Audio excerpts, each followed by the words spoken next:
नमस्कार.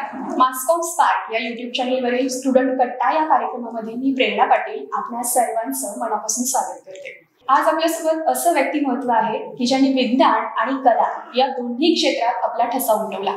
रसायनशास्त्राचे प्राध्यापक, लेखक, पत्रकार आणि राष्ट्रीय आंतरराष्ट्रीय परीक्षक म्हणून अशी त्यांची ओळख आहे. विशेषतः एशियन फिल्म फेस्टिवलचे संचालक, प्रभात चित्रमंडळ फिल्म सोसायटीचे सचिव आणि वास्तव रूपवाणी या नियतकालिकाचे संपादक डॉक्टर संतोष पाठारे सर. नमस्कार सर. नमस्कार. मला उत्सुकता आहे म्हणजे जाणून घेण्याची की तुम्ही रसायनशास्त्राचं अध्यापन केलं आहे, PhD केली आहे, पण त्या विज्ञान शाखेतून डायरेक्ट कला क्षेत्राकडे कसं काय गेलात, हा एकूणच प्रवास आम्हाला जाणून घ्यायला आवडेल. हा प्रश्न मला सातत्याने विचारला जातो, कारण मी पेशाने प्राध्यापक होतो. मी MSc केलं आणि गुरु नानक महाविद्यालय जे मुंबईतल्या GTB नगर इथे आहे तिथे मी प्राध्यापक म्हणून रुजू झालो आणि माझा जो विषय होता तो इनऑर्गॅनिक केमिस्ट्री. परंतु जेव्हा आपण एखादी गोष्ट शिकत असतो, म्हणजे लहानपणापासून विज्ञानाचा अभ्यास करतोय, इतर विषयांचा अभ्यास करतोय, तेव्हाच मला सिनेमा, माझ्या आईमुळे मी सिनेमा बघायचो आणि जो 70, 80, 90च्या काळातला जो व्यावसायिक सिनेमा होता तो मी प्रचंड मोठ्या प्रमाणावर पाहिला. माझ्या आईने मला तो दाखवला. त्यामुळे सिनेमा या माध्यमाची मला खूप आवड होती. त्याचबरोबर माझ्या शिक्षकांमुळे मला साहित्य वाचन, म्हणजे मराठी कथा, कादंबऱ्या, इंग्रजी कथा हे वाचण्याची सुद्धा आवड होती. त्यामुळे स्वाभाविकच प्राध्यापक झाल्यानंतर माझ्या हाती बऱ्यापैकी वेळ होता. मग या वेळात काय करायचं, तर मी पुन्हा सिनेमाकडे वळलो आणि माझ्या एका विद्यार्थ्यामुळे, म्हणजे खरं तर त्याला पत्रकारितेसाठी ऍडमिशन घ्यायचं होतं गरवारेमध्ये, तो घेऊ शकला नाही म्हणून मी गरवारेचा विद्यार्थी झालो आणि मी प्राध्यापक असं पद भूषवत असताना मी मुंबई विद्यापीठाचा पुन्हा एकदा विद्यार्थी झालो आणि मग त्याच्यातून मी पत्रकारितेचा कोर्स केला. म्हणजे तुम्ही जो करताय मास कम्युनिकेशन अँड जर्नलिझमचा कोर्स, तो मी गरवारे विद्यापीठातून केला. आता मी खरं तर शिक्षक माझा पिंड असल्यामुळे, पेपर कसे लिहावेत हे माहिती असल्यामुळे त्या सगळ्या वर्गामध्ये मी प्रथम आलो. आणि मग आमच्या ज्या समन्वयक होत्या, कोर्स कोऑर्डिनेटर नीला उपाध्ये, तर ह्या नीला उपाध्ये ज्यांचं आत्ता नुकतंच निधन झालं, परंतु नीला मॅडम ह्या महाराष्ट्र टाइम्सच्या पत्रकार होत्या, अत्यंत धडाडीच्या पत्रकार होत्या आणि त्यांनी विद्यार्थी म्हणून आम्हाला खूप दिलं, आम्हाला वेगळ्या वेगळ्या क्षेत्रांची ओळख करून दिली. आणि मॅडममुळेच मी प्रभात चित्रमंडळात रुजू झालो. म्हणजे त्यांनी मला प्रभात चित्रमंडळ काय आहे, तिथे कोणत्या पद्धतीचे सिनेमे दाखवले जातात, तिथे आम्हाला प्रत्यक्ष नेलं. आणि समर नावाचा चित्रपट जो श्याम बेनेगल यांचा आहे, तर त्यावर्षी त्याला राष्ट्रीय पुरस्कार मिळाला होता आणि मग हा राष्ट्रीय पुरस्कार विजेता चित्रपट आपण बघूया असं म्हणून बाईंनी आम्हाला तिथे नेलं आणि तिथे प्रत्यक्षात श्याम बेनेगल, किशोर कदम, राजेश्वरी या सगळ्या कलाकारांसोबत आम्ही सर्व मुलांनी बसून तो सिनेमा पाहिला आणि तो माझ्यासाठी एक वेगळा अनुभव होता. आतापर्यंत मी कमर्शियल सिनेमे थिएटरमध्ये जाऊन पाहत होतो, हा माझ्यासाठी एक वेगळा अनुभव ठरला. आणि मग मी त्याचमुळे प्रभात चित्रमंडळाचा सभासद झालो. वास्तव रूपवाणी ज्याचा तुम्ही उल्लेख केलात, त्या मासिकाचे जे संपादक होते सुधीर नांदगावकर, तर त्यांनी मला लिखाणाला सुरुवात करायला सांगितली की तू ह्याच्यात लिहित जा. त्याच्यामुळे मी जागतिक चित्रपटांवर लिहायला लागलो. आणि मामी फेस्टिवल जो मुंबईतला अत्यंत प्रतिष्ठेचा महोत्सव आहे, चित्रपट महोत्सव आहे, त्या महोत्सवाला मी जाऊ लागलो आणि हळूहळू मी त्या महोत्सवाचं काम करू लागलो. म्हणजे सिलेक्शन कमिटीवर मी काम केलं. अशा पद्धतीने माझा केमिस्ट्रीकडून इथे प्रवास झाला. अर्थात मी प्राध्यापक म्हणून 25 वर्ष काम केलं, त्याच्यामुळे केमिस्ट्री आणि म्हणजे या विज्ञानाबरोबरच चित्रपट या क्षेत्रात आलो. त्याचबरोबर आता आपल्याला विद्यार्थी देखील प्रश्न विचारतील. वा, मी तुमच्याकडे खूप ही छान पद्धत मला वाटते की तू एकटी मुलाखत न घेता तुझे जे सहकारी आहेत ते सुद्धा प्रश्न विचारणं, त्यांनाही कदाचित तुझ्या एवढी उत्सुकता असणार आहे, त्यामुळे नक्कीच. हॅलो सर, मी तेजश्री शिंदे. मला हा प्रश्न विचारायचा आहे की समीक्षक म्हणून तुम्ही चित्रपटाचं विश्लेषण करताना कोणती गोष्ट महत्त्वाची मानता? कथा, अभिनय, दिग्दर्शन की तांत्रिक बाजू? हा प्रश्न खरं तर प्रत्येक समीक्षकाला विचारला जातो आणि त्याचं उत्तर माझ्यासाठी तर असं आहे की मी आधी सिनेमा पाहतो आणि त्याचा आस्वाद घेतो. म्हणजे तो सिनेमा आपल्याला आवडतो की नाही हे माझ्या दृष्टीने महत्वाचं आहे. अर्थात जेव्हा सिनेमा तुम्हाला एखादा आवडतो त्याचाच अर्थ त्याच्यात हे जे सगळे घटक आहेत जे तू आता म्हणालीस की कथा असेल, पटकथा असेल, तांत्रिक अंग असतील आणि त्याच्या पलीकडे जाऊन त्या चित्रपटाचा जो काहीतरी एक सामाजिक आशय आहे, त्या दिग्दर्शकाला त्याच्यातून काहीतरी सांगायचं आहे, हे काय आहे, हे आपल्यापर्यंत किती प्रभावीपणे पोहोचतंय किंवा नाही पोहोचलं. तर या सगळ्याचा मी विचार मी समीक्षा लिहिताना करतो. खरं तर समीक्षा हा शब्द फार मोठा आहे असं मला वाटतं. आपण परीक्षण करतो म्हणजे जनरली आता सोशल मीडियामुळे किंवा तुम्ही FB मुळे सगळेच लोक समीक्षक झालेत. म्हणजे तुम्हाला माहिती असेल की आजकाल लोक सिनेमा बघायला जातात आणि सुरुवातीला एक पोस्ट टाकतात की वॉचिंग दशावतार ॲट PVR वगैरे. मग थोड्या वेळात अर्धा तास झाला, मध्यंतर झालं की excited to watch next half असं लिहिलं जातं किंवा काही रिमार्क जे असतात ते. मुळात लोक त्याचा पूर्ण आस्वाद घेतच नाहीत आणि त्याच्या आधी आपलं एखादं मत जे झालेलं असेल ते लगेच मांडून मोकळे होतात. म्हणजे बकवास आहे, छानच आहे, भारी आहे, असे जे प्रतिसाद असतात ते खरं तर उत्स्फूर्त प्रतिसाद असतात. मला असं वाटतं की असे प्रतिसाद देणारे त्या चित्रपटाचा पूर्ण विचार करत नाहीत. मला असं वाटतं की जेव्हा आपण एखादा चित्रपट पाहतो तेव्हा त्या चित्रपटावर आपण थोडा विचार केला पाहिजे, आपण थोडं थांबलं पाहिजे. प्रतिक्रिया देण्याची घाई समीक्षकाने करू नये.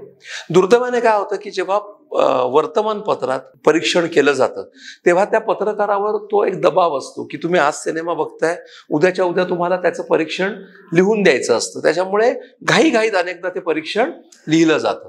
बरं, त्या समीक्षकाला किंवा त्या पत्रकाराला तो सिनेमा कसा बघावा याचा काही अभ्यास केलाय का वगैरे याचं कुठलंही क्वालिफिकेशन विचारलं जात नाही. आणि मग आपल्या समोर जे परीक्षण येतं तर ते खरं तर तेवढ्या उच्च दर्जाचं असतंच असं नाही.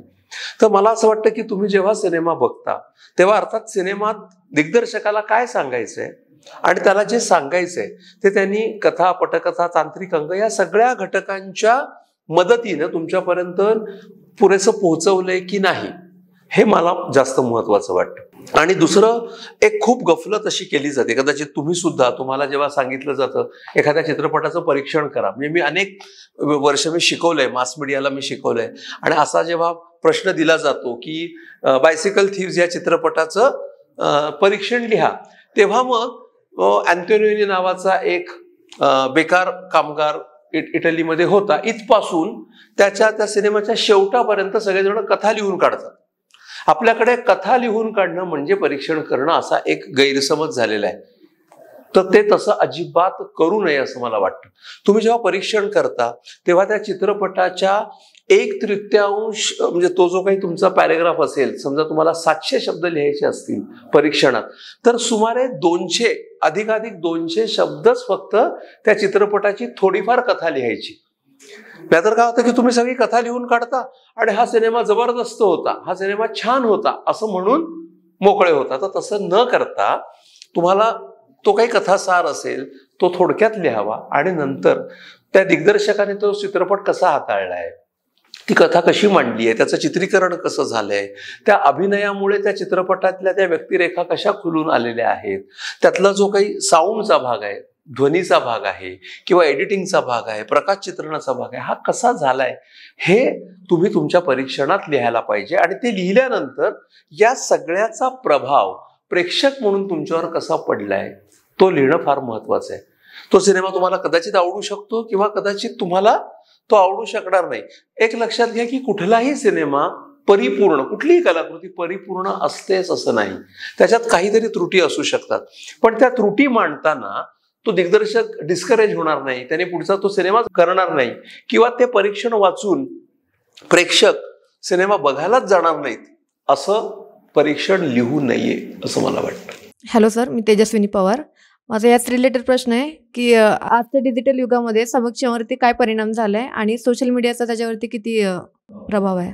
की सोशल मीडियाच्या काळात प्रत्येकाला असं वाटतं की आपण व्यक्त व्हायला पाहिजे आणि ही व्यक्त होण्याची जी अर्ज प्रत्येकाला लागलेली आहे त्याच्यामुळे खरं जे समीक्षण आहे किंवा चित्रपटाची जी खरी समीक्षा केली जायला पाहिजे ती होत नाही. ती करणारी जी मंडळी आहेत ती इतक्या चटकन आपले रिव्ह्यू देत नाहीत आणि त्याच्यामुळे होतं काय की तुम्ही सिनेमा बघायला जाता, तुम्ही थिएटरच्या बाहेर पडल्या 4 ओळी त्या फेसबुकवर टाकता की अरे हा सिनेमा पाहूच नका, हा सिनेमा बकवास आहे. बरं, तुम्ही हे लिहिता कारण तुम्ही जाऊन पाहिलेला असतो, पण ते वाचून पुढे जी काही मंडळी ते वाचतात मग ते असं खाली लिहितात बघा की थँक्स, आमचे पैसे वाचवलेत. आता खरं तर ही जी कमेंट आहे ही अत्यंत दुर्दैवी कमेंट आहे. कुठल्याही कलाकृतीला तयार होण्यासाठी करोडो रुपयांचा आर्थिक भांडवल लागलेलं असतं आणि जर तुमच्या अशा कमेंटनी जाणारे जे काही 10, 15, 20 लोक जे फिल्म बघायला जाणार असतील ते डिस्करेज होतात. मला असं वाटतं की आपण आपल्यावर ते बंधन घालून घेतलं पाहिजे. सोशल मीडिया हा फार जबाबदारीनं वापरण्याची वस्तू आहे. तर ती बेजबाबदारपणे तुम्ही वापरता.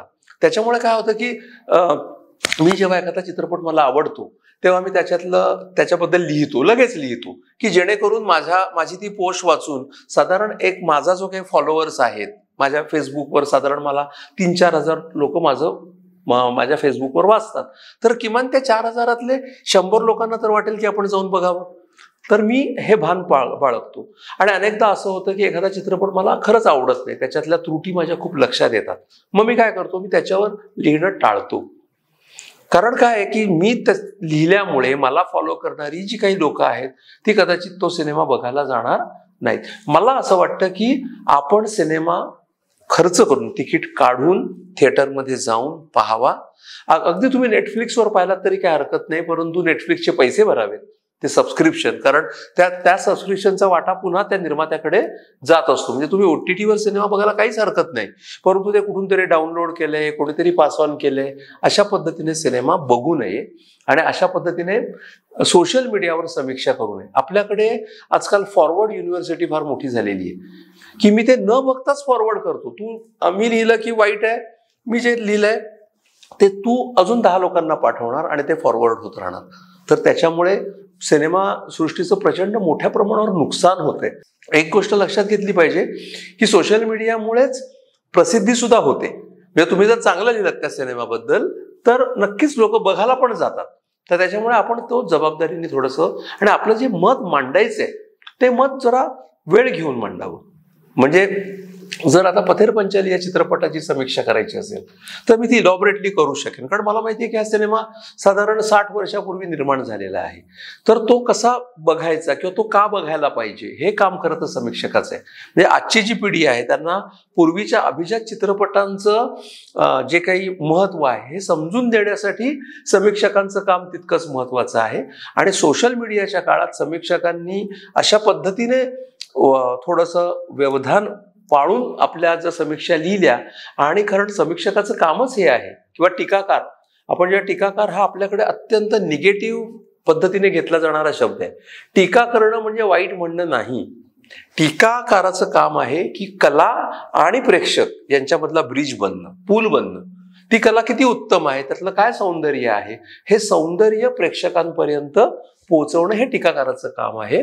आणि चित्रपटाचा जो कोणी समीक्षक असेल त्याने भले चित्रपट बनवला नसेल, तो गरजेचं नाही की तो दिग्दर्शक असला पाहिजे किंवा तो चित्रपट निर्मितीत असला पाहिजे, पण त्याला त्या सगळ्या घटकांचं ज्ञान पाहिजे. ते घटक कसे वापरले जातात याचं ज्ञान त्याला असणं गरजेचं आहे आणि ते त्याने प्रेक्षकांपर्यंत पोहोचवायला हवं. नमस्कार सर, मी निरंजन सवने. माझा असा प्रश्न आहे, चित्रपटातील समीक्षा करत असताना राजकीय आणि धार्मिक हस्तक्षेप होतो का, आणि त्याला तुम्ही कशा प्रकारे सामोरे जाता? हा आजच्या काळातला फारच महत्वाचा प्रश्न आहे. कारण काय होतंय की चित्रपट हा काही निर्वातातून येत नाही. म्हणजे एखादा दिग्दर्शक जेव्हा सिनेमा करतो ते काही त्याला आकाशातून ती कल्पना डोक्यात नाही येत. तो त्याच्या भोवताल त्याचं जे काही सांस्कृतिक आणि सामाजिक वातावरण आहे त्याच्यातून आपली कथा मांडत असतो. त्याच्यामुळे त्याला ते कथा मांडण्याचं किंवा त्याला त्याचे विचार मांडण्याचं स्वातंत्र्य असायला हवं. अनेकदा असं होतं की राजकीय हस्तक्षेपामुळे असेल किंवा धार्मिक हस्तक्षेपामुळे असेल, त्याला त्याचं जे काही हे आहे, त्याचं म्हणणं आहे ते मांडणं, अनेकदा त्याच्यावर रिस्ट्रिक्शन्स येतात. की खलिद की शिवाजी अशा शीर्षकाचा सिनेमा होता. हा सिनेमा सेन्सॉरनी पास केला. हा सिनेमा जे काही फिल्म सिटी थ्रू कानला सिनेमे पाठवले जातात तर त्या कमिटीनेही त्याला पाठवलं, परंतु फक्त या नावावरून काही लोकांनी आक्षेप घेतला आणि तो सिनेमा प्रदर्शित करू नका असं सांगितलं. आता माझं असं नेहमी म्हणणं आहे की तुम्हाला कोणत्याही सिनेमाच्या बाबतीत जर आक्षेप असेल तर तो सिनेमा आधी पहा. सिनेमा न पाहता त्याच्याबद्दल काहीतरी टिप्पणी करणं हे अत्यंत चुकीचं आहे.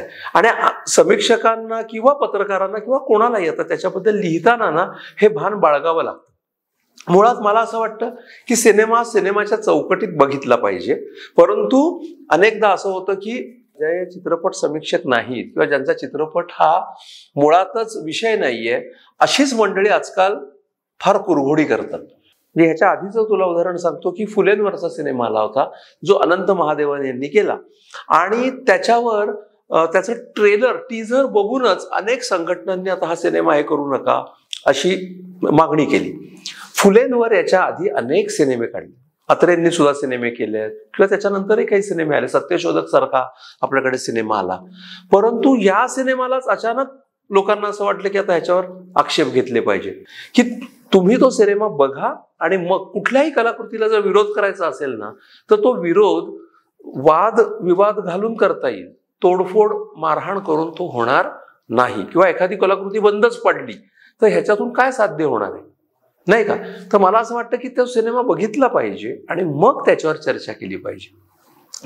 तुझा प्रश्न जो आहे की अशा पद्धतीचे फोर्सेस हे काम करत असतात, सातत्याने करत असतात, पण मग आपण किती साधक बाधक लिहावं. म्हणजे 2 उदाहरणं आहेत की काश्मीर फाईल्स आला किंवा झुंड नावाचा सिनेमा आला होता. आता झालं असं होतं की सारखे एकाच वेळेला हे सगळे सिनेमे आले आणि झुंड काही निमित्ताने मी पाहू शकलो नव्हतो, कारण आता आपल्याला किती सिनेमे पाहायचे आठवड्यात, आपलं इतरही काही शेड्यूल असतं, त्यामुळे मी झुंड नंतर पाहू किंवा एक सोमवार मंगळवारी पाहू असं मी ठरवलं होतं. तर त्या माझ्या फेसबुकवर अशा अनेक कमेंट आल्या की तुम्ही अजून झुंड पाहिलेला नाही म्हणजे तुम्ही या सिनेमाच्या विरोधात आहात वगैरे वगैरे. तर मी म्हटलं की नागराज मंजुळेंची माझी चांगली ओळख आहे, झुंड मी पाहणारच आहे आणि तो पाहिल्यानंतर मी त्याच्यावर नक्कीच लिहिणार आहे. पण हे जे प्रेशर असतं ना की तुम्ही लिहिलं नाहीत म्हणजे तुम्हाला तो आवडला नाहीये किंवा तुम्ही त्याच्यावर बोलत नाही म्हणजे तुम्ही त्या सिनेमाला प्रमोट करत नाहीये, तर अशा प्रकारचे प्रेशर्स अनेक असतात. आणि आता माझ्यासारख्या माणसाकडून की मी जो सिनेमे पाहतो किंवा मी त्याच्यावर लिहितो तर मग अतिरिक्त भार दिला जातो की तुम्ही पाहिला नाहीत, तुम्ही अजून हे केलं नाहीत आणि तुम्ही लिहिलं नाहीत, असं अनेक ठिकाणून. आता मी समजा इथे 4 दिवस कोल्हापूरमध्ये आहे आणि आरपार नावाचा सिनेमा आलेला आहे आणि तो मला बघायचा, पण आता या सगळ्या व्यस्त त्या वेळापत्रकात मला तो नाही बघता येत आहे. पण जर मी त्याच्यावर लिहिलं नाही तर मग लोक मला विचारणार की तुम्ही लिहिलंच नाहीत आणि मग याचा अर्थ तुम्ही त्या सिनेमाला मागे हे करताय. तर असं नाही, पण हे प्रेशर्स खूप असतात आणि त्याच्यातून आपल्याला मार्ग काढायला लागतो. नमस्कार सर, माझं नाव आरती आहे. माझा प्रश्न तुमच्यासाठी असा आहे की आजचे जे मराठी चित्रपट आहेत त्याच्याबद्दल तुमचं काय मत आहे आणि त्यात वापरले गेलेले जे ट्रेंड्स आहेत ते तुम्हाला दिसते आणि मग ते कशा प्रकारचे असतात? हा पण खूप कंटेम्पररी प्रश्न आहे, कारण सध्या मी मराठी अनुदान समितीवर आहे. म्हणजे मराठी चित्रपटांना जे अनुदान दिलं जातं, सबसिडी दिली जाते, आणि आमची नेमणूक म्हणजे मी, अलका खुबल, समीर आठले, आमच्याबरोबर अनेक मंडळी आहेत या क्षेत्रातली. पुरुदादा बेर्डे आहेत, श्रीरंग देशमुख आहेत. तर आमची अशी 27 जणांची कमिटी आहे जी 2023ला आमची नेमणूक झाली आणि आत्तापर्यंत मी साधारण 324 मराठी सिनेमे पाहिले या 1.5-2 वर्षाच्या काळात. त्याच्यामुळे खरंच हे ट्रेंड्स माझ्या लक्षात आलेत, म्हणजे येत आहेत की काय मराठी सिनेमात घडतंय. खरं तर मराठी सिनेमाने भारतीय सिनेमांची सुरुवातच केली. म्हणजे दादासाहेब फाळके असतील किंवा व्ही शांताराम असतील, तर मराठी माणसाचं योगदान खूप मोठं आहे मराठी सिनेमाच्या ह्याच्यात. दुर्दैवाने स्वातंत्र्योत्तर काळामध्ये मराठी माणूस कमी मागे पडला. त्याचं कारण की जी हिंदी व्यावसायिक चित्रपट सृष्टी होती ती सगळी मुंबईत आली आणि मग फक्त कोल्हापूर, पुणे इथेच मराठी चित्रपटांच्या निर्मितीचं केंद्र हल्ली. आणि आर्थिक भांडवल असेल किंवा एकूणच त्या ह्याच्या काळामुळे मराठी चित्रपट केवळ कौटुंबिक आणि तमाशा प्रधान या 2 याच्यामध्ये अडकून राहिला दुर्दैवाने. म्हणजे ज्या काळात 50च्या काळात सत्यजित रे आपले सिनेमे जागतिक दर्जाचे निर्माण करत होते त्या पद्धतीचा सिनेमा मराठीत नंतर झाला नाही. 1954 साली श्यामच्या आईला सुवर्ण पदक मिळालं, परंतु ते सुवर्ण कमळ आपल्या दुसऱ्या मराठी सिनेमाला मिळवण्यासाठी 2004 साल म्हणजे तब्बल 50 वर्ष जावी लागली, जे संदीप सावंतांच्या श्वासला मिळालं. आणि या दरम्यानच्या काळात काय झालं होतं की फक्त विनोदी चित्रपट म्हणजे दादा कोंडकेंनी एक ट्रेंड आणला, तो ट्रेंड पुढे लक्ष्मीकांत बेर्डे, सचिन पिळगावकर यांनी तो पुढे नेला आणि मग मराठी जो वर्ग आहे, प्रेक्षक वर्ग आहे, त्याला केवळ या चाकोरीतले चित्रपटच बघायची सवय लागली आणि त्याच्यामुळे आपला मराठीचा जो विस्तार व्हायला हवा होता तो दुर्दैवाने झाला नाही. 1970च्या काळातली जी व्यावसायिक समांतर चित्रपटांची चळवळ सुरू झाली हिंदीमध्ये, तर ती मराठीत आली. जब्बार पटेलांनी सामनासारखा चित्रपट केला, सिंहासन उंबरठा केला, किंवा त्याच्यानंतर अमोल पालेकरांनी आक्रीत केला. हाच ट्रेंड थोडासा पुढे आल्यानंतर सुमित्रा भावेंनी वास्तुपुरुष, दोघींसारखा चित्रपट निर्माण केले. आपल्याकडे असा कलात्मक चित्रपट त्या काळात जो सुरू राहिला तो फार क्षीण आहे, म्हणजे खूप मोठ्या प्रमाणावर नाही आला. परंतु 2004 नंतर, म्हणजे आपण जिथे श्वासचा उल्लेख केला त्याच्यानंतर जे दिग्दर्शक आलेत, म्हणजे उमेश कुलकर्णी असेल, सचिन कुंडलकर असतील, मंगेश हडवळे असतील, या सगळ्यांनी वेगळ्या पद्धतीचा चित्रपट निर्माण करायला सुरुवात केली. तू आत्ताचे जे ट्रेंड्स मला विचारलेस तर त्याच्यात मला 2 स्वाभाविक असे ट्रेंड्स दिसत आहेत. एक जो ट्रेंड आहे तो व्यावसायिक चित्रपटांचा, की जिथे सिद्धार्थ जाधव असेल, उमेश कामत असतील, अंकुश चौधरी असतील, तर ही मंडळी आणि त्यांचे जे काही निर्माते आणि दिग्दर्शक आहेत, संजय जाधव सारखे आहेत, महेश मांजरेकर आहेत, तर हे त्या पद्धतीचा व्यावसायिक सिनेमा निर्माण करतायत आणि त्याला बरा वाईट जो काही प्रतिसाद मिळतोय, किंवा आता दशावतार आलाय, त्या दशावताराला लोक जात आहेत, हाऊसफुल होत आहेत सिनेमे, हा एक ट्रेंड. आणि दुसरा ट्रेंड जो नागराज मंजुळेंच्या फॅन्ड्री सैराट पासून आला, म्हणजे पुणे आणि मुंबई या शहरांच्या व्यतिरिक्त जी शहरं आहेत, म्हणजे तुमचं कोल्हापूर असेल किंवा अहमदनगर असेल, बीड जिल्हा असेल, औरंगाबाद असेल, इथल्या लोकांना, किंवा सांगली, म्हणजे आता सांगलीमध्ये आमचे शेखर रणखांबेंसारखा आमचा दिग्दर्शक आहे, तर ही जी मंडळी आहेत ही आता आपल्या गोष्टी घेऊन पुढे येत आहेत. म्हणजे ज्याचं उदाहरण तुम्हाला पीफ मधले जर सांगळासारखा सिनेमा, रावबा गजमलचा सिनेमा आहे, तर त्यांनी आपल्या मराठवाड्यामध्ये पाणी नाहीये, तर ह्या सगळ्या परिस्थितीवर त्यांनी एक चित्रपट केलाय सांगळा नावाचा. तर अशी जी तरुण मंडळी आहेत, किंवा तुम्ही आता जे इथे शिकतात BA फिल्म मेकिंग, मला वाटतं की इथली मुलं सुद्धा आपल्या आपल्या गोष्टी घेऊन पुढे येणार आहेत. आता ह्याच्यासाठी भांडवल कसं उभं करायचं, पोस्ट प्रोडक्शन कसं करायचं, हे खूप प्रॉब्लेम्स या मुलांपुढे आहेत. पण त्याच्या सगळ्यांवर ते ओव्हरकम करून एक चित्रपट तयार करतात. अर्थात त्याचं आर्थिक गणित खूप फसलेलं आहे. त्यांना पोस्ट प्रोडक्शनसाठी पैसे नाहीत, त्यांना पब्लिसिटीसाठी पैसे नाहीयेत. पब्लिसिटी नसल्यामुळे लोकांपर्यंत हे सिनेमे पोहोचत नाहीयेत. आता महाराष्ट्र शासन त्याच्यासाठी प्रयत्न करते. आम्ही चित्रपताका नावाचा एक महोत्सव केला जानेवारीमध्ये, की जेणेकरून हे जे चित्रपट आहेत ज्यांना आम्ही अनुदान दिलंय, A ग्रेड दिले, तर ते चित्रपट लोकांपर्यंत यावेत. तर असे सरकारी पातळीवर सुद्धा खूप मोठ्या प्रमाणावर प्रयत्न होत आहेत. तर ट्रेंड जे मराठीतले आहेत सध्या, हे 2 सरळ सरळ ट्रेंड्स आहेत. एक तर सिटी बाहेरची, मेट्रोपॉलिटन सिटी बाहेरची मुलं जे काहीतरी या क्षेत्रात करू इच्छित आहेत आणि त्यांच्या विचारातून आलेले, त्यांच्या कल्पनेतून आलेले चित्रपट, आणि एक व्यावसायिक चित्रपट, असे 2 ट्रेंड्स मला मराठीत आत्ता दिसत आहेत. नमस्ते सर, माझं नाव अजीम नगारजी. माझा असा प्रश्न आहे की चित्रपट समीक्षा करताना तटस्थता राखणे किती महत्त्वाचे असते आणि ते कसे साधले जाते? हा पण पुन्हा समीक्षेवरचा फार महत्त्वाचा प्रश्न आहे की चित्रपट समीक्षकाने तटस्थ कितपत राहावं. मुळातच काय आहे ना, की समीक्षा किंवा एखाद्या व्यक्तीने केलेली समीक्षा म्हणजे त्या चित्रपटाचं मूल्यमापन नाही.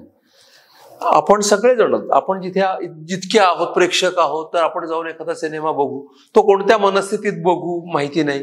त्याच्यामुळे तो सिनेमा आवडणं न आवडणं हे त्या व्यक्तीवर अवलंबून असतं. चित्रपट समीक्षा ही ऑब्जेक्टिव्ह कधीच असू शकत नाही, ती सब्जेक्टिव्ह असते. तो करतोय त्याचं ज्ञान किती आहे, त्याचा चित्रपटाचा अभ्यास किती आहे, त्याने किती पाहिलंय आणि तो ते कशा पद्धतीने मांडतोय, याच्यावर चित्रपट समीक्षा अवलंबून असते. आता चित्रपट समीक्षकाने तटस्थ राहावं हे खूप आयडियल झालं, तो असायलाच हवा. पण अनेकदा काय होतं की तो शेवटी लिहिणारा माणूस आहे, त्याच्यावर अनेक इतर फोर्सेस सुद्धा काम करत असतात.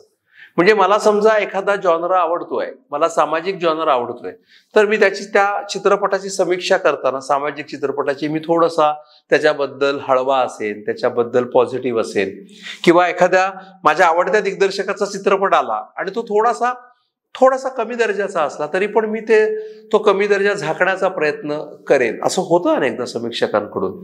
आणि त्याच्या अगदी विरुद्ध की मला एखादा जॉनर आवडतच नाहीये आणि मग मला त्याची समीक्षा करायची असेल तर मला कुठेतरी मी त्याच्याबद्दल नकारात्मक लिहू शकतो. त्याच्यामुळे चित्रपट समीक्षा ही कधीही, आणि पुन्हा आपण तुझी समीक्षा म्हणतोस ते परीक्षण आहे का याच्यात पण भाग हे केला पाहिजे आपण. कारण समीक्षा करण्यासाठी ना ती कलाकृती तेवढीच त्या तोलामोलाची असली पाहिजे. म्हणजे मी पुन्हा त्या अभिजात चित्रपटांकडे जाईन, की पथेर पंचाली असेल किंवा ऋत्विक घटकांचे सिनेमे असतील किंवा मोठ्या आपल्या समांतर भाषेतले जे चित्रपट आहेत, तर ते चित्रपट त्या चित्रपटांची समीक्षा करताना ते भान बाळगलं गेलं पाहिजे. दुसरं असतं की एक काळाचा एक हे असतो. उदाहरणार्थ समांतर चित्रपट जे 80च्या किंवा 70च्या दशकात झाले, त्या काळातलं तंत्र आणि आजचं तंत्र, म्हणजे तुम्ही जर आजचं तंत्र पाहताय, आजचे सिनेमे पाहताय आणि त्याला जर तुम्ही कंपॅरिझन करायला लागलात, मग तुम्हाला ते चित्रपट कमाल अस्सल वाटतील की अरे कॅमेरात ड्रोन नाही वापरला किंवा हा शॉट वापरला नाही, इथे VFX कमी पडलं असं. तर मला असं वाटतं की समीक्षा त्या त्या काळाच्या ह्याने सुद्धा करायला आली पाहिजे आपल्याला, असं मला वाटतं. त्याच्यामुळे समीक्षक कधीही तटस्थ असणं हे फार आयडियल आहे. समीक्षकाला त्या चित्रपट ह्याचा माध्यमाचा अभ्यास असणं गरजेचं आहे आणि त्यांनी एक जबाबदारी मान्य केली पाहिजे की त्याची समीक्षा लोक वाचणार आहेत आणि ती वाचून ते त्या कलाकृतीकडे वळणार आहेत. तर ते कसे वळतील ही जबाबदारी त्यांनी उचलली पाहिजे. नमस्कार सर, माझं नाव ज्ञानता पवार आणि माझा प्रश्न असा आहे की चित्रपटांना बॉक्स ऑफिसवरती मिळणारे यश आणि समीक्षकांची मते यामध्ये फरक आहे, तर त्यावर तुमचं मत काय आहे? कोणता चित्रपट चालतो आणि कोणता चित्रपट समीक्षकाच्या दृष्टीने चांगला असतो ह्यात नेहमीच तफावत असू शकते. राजा हिंदुस्थानी सारखा सिनेमा असेल ज्याने बॉक्स ऑफिसवर प्रचंड पैसा कमवला, पण तो चित्रपट म्हणून कसा होता, तर तो व्यावसायिक चित्रपट होता आणि तो लोकांना आवडला. त्याच्यामुळे मला वाटतं की ह्याची गल्लतच करू नये. चित्रपट चांगला असतो, चित्रपट वाईट असतो, पण चित्रपट वाईट असतो म्हणून तो चालत नाही असं काही गणित नाहीये. मुळात एक लक्षात घेतलं पाहिजे की सिनेमा हा व्यवसाय आहे. सिनेमा हा व्यवसाय आहे. ती कला जरी असली तरी जसं तुम्ही एखादं गाणं गात असाल, तुम्ही गायक असाल, तर तुम्ही केवळ गाऊ शकता आणि समोरच्या माणसाला आनंद देऊ शकता. तुम्ही कवी असाल, एखादी कविता लिहा आणि 4 लोकांनी ती कविता वाचली, त्याचा आस्वाद, याच्यात तुमचे कुठेही आर्थिक व्यवहार गुंतलेले नसतात. सिनेमात तसं नसतं. एक तर सिनेमा ही समूहाची कला आहे. एका चित्रपट निर्मितीमुळे सुमारे 500 ते 600 लोकांचं पोट भरत असतं. हा व्यवसाय आहे आणि अर्थात कोणीही सिनेमा, मी आता वाईट सिनेमा करतो असं म्हणून कोणी सिनेमा करत नाही.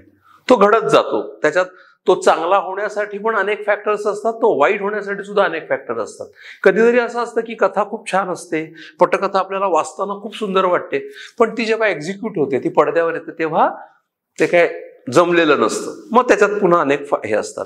तर व्यावसायिक सिनेमा आणि जो चालतो सिनेमा तो त्या अर्थाने, समीक्षकांच्या अर्थाने किंवा दर्जाच्या अंगाने तो चांगला असेलच असं नाही, पण तो चाललाय ना, चालू दे. कारण त्याच्यातून याला पैसे मिळू देत ना, ज्या निर्मात्याने त्याच्या मागे पैसे घालतात.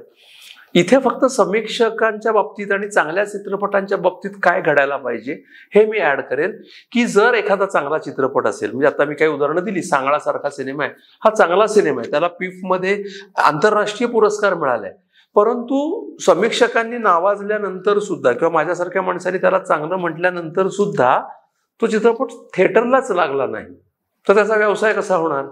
मग इथे आपण असं बघितलं पाहिजे की समीक्षक किंवा आपल्यासारखी माणसं जी सोशल मीडिया वापरतात त्यांनी त्या सिनेमाबद्दल काहीतरी 4 शब्द चांगले लिहावेत, ते लोकांपर्यंत पोहोचावेत.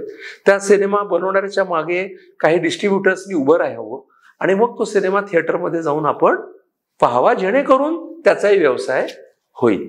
त्याच्यामुळे ही गल्लत आपण करता कामा नये. आणि आपल्या इतिहासामध्ये इतकी उदाहरणं आहेत की अनेक वाईट सिनेमे भरपूर चालले. तुम्ही बघता ना की बघितल्यानंतर तुम्हाला कळतं की अरे किती फालतू सिनेमा होता, पण आपण तो जाऊन बघितला, आपण तिकीट काढलं, त्याला त्याचे पैसे मिळाले.